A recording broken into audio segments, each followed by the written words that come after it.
आप जैसे और लोग चुनाव जीते, हमें जरूरत है इस बार से 7 इंडिपेंडेंट कैंडिडेट हैं, हमें चाहिए कि एक स्ट्रॉन्ग डेमोक्रेसी के लिए और आए, क्योंकि आप मुद्दे उठा रहे हैं जो रेलेवेंट मुद्दे हैं। पर ये मुद्दे क्या सिर्फ मर्दों के हैं? नहीं, बिल्कुल सबसे ज्यादा प्रभावित तो महिलाएं होती हैं, क्योंकि मैं जिस झारखंड से आता हूं, अगर वहां बात की जाए तो वहां हमारी विधायक मैम जो बैठी है आपके बगल में, उनका जो क्षेत्र है वो विस्थापित क्षेत्र है, खनन का क्षेत्र है, माइंस का क्षेत्र है। और जब विस्थापन का बात सामने आता है तो जब लोग विस्थापित होते हैं तो ऑब्वियसली महिलाओं को भी बहुत सारा प्रॉब्लम का सामना करना पड़ता है। मान के चलिए जिस क्षेत्र से विधायक जी आते हैं मैं उस क्षेत्र का आपको परिचय देता हूँ। 4 प्रकार की फसलें आती है, वहाँ धान, गेहूं।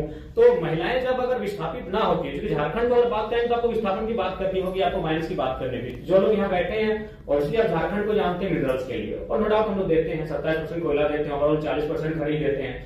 तो अगर हम विस्थापन जब ना होता है तो उस समय महिलाओं की भागीदारी होती है, खेती के माध्यम से हो, साग सब्जी के माध्यम से हो, यानी महिलाओं की परस्पर भागीदारी होती है। अगर पुरुष खेत को जोतने का काम करते हैं तो महिलाएं वहां धान उगाने का काम करती है, उसको रोपने का काम करती है।